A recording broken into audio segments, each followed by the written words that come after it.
मुझो मुड़स धमकी ॾेई वियो आहे। इहा ई धमकी ॾेई वियो हूंदो त जेकॾहिं तव्हां वापसि न आयो त तव्हांजी न्याणी खे नवाब खान मारे छॾींदो, ईअं न? हा, इहा ई धमकी ॾी वियो आहे। नवाब खान जेको पीउ जो राज आहे, जो त माण्हू मारींदो, जेकॾहिं छोकिरी खे हथ बि लाथई, जो नवाब खान रहंदो किथे? इन्ही ॻोठ में न। ॿुधाए न छॾियांसि? अदा वो वॾो ज़ालिम आहे ऐं पुलिस बि हुन जे मुठि में आहे। केतिरा खून करे चुको आहे, अञा ताईं गिरफ़्तार नाहे थियो। भाई मां मञा थो त नवाब खान जेतिरा बि खून कया आहिनि पंहिंजे पोयां को बि हुन सबूत न छॾियो आहे, पर तुंहिंजी छोकिरी हुनजे घर हुनजे हवेली में थी रहे। जेकॾहिं मारींदो इहा ख़बर कंहिंखे कोन पवंदी, ऐं वरी कानून बि त आहे, छा उन खां बची सघंदो? असांखे ख़ौफ़ इहो आहे त नैना खे मारे हुन जे मथां खुदकुशी जो इल्ज़ाम न हणी छॾे। छा ईअं हू करे सघे थो? ये छलियूं हुन जूं धमकियूं।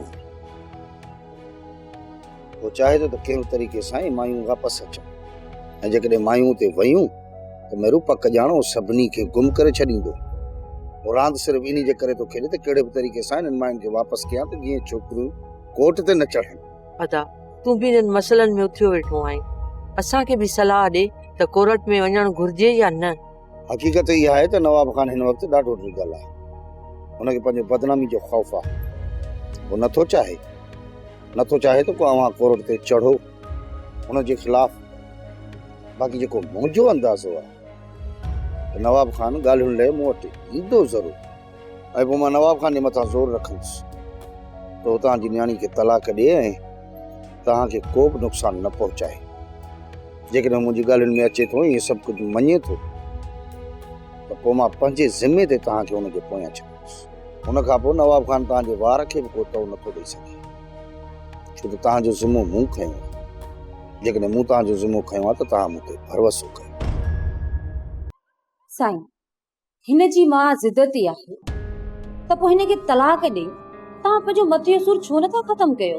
सरीना बेगम, हाणे ॻाल्हि ज़िद में अची वई आहे, ऐं तोखे त ख़बर आहे जिते ज़िद हुजे उते छा नवाब खान पोइते हटंदो?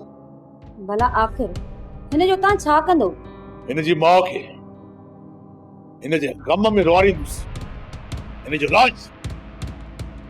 लाश माइटनि में मोकिलींदुसि। सिर्फ़ु 2 ॾींहं सब्र कर इहे निभागियूं वापसि आणिया।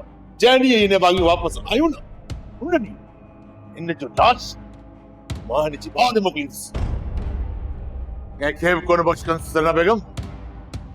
मां बि ॾिसां त इहो सजावल केतिरो वक़्तु मायुनि खे पाण वटि रखे। तमामु जल्द सरीना बेगम, तमामु जल्द तूं ॾिसंदीअ त इहो सजावल मुंहिंजे आॾो घोड़ा घोड़े इन्हनि मायुनि खे मूं ॾे वापसि कंदो।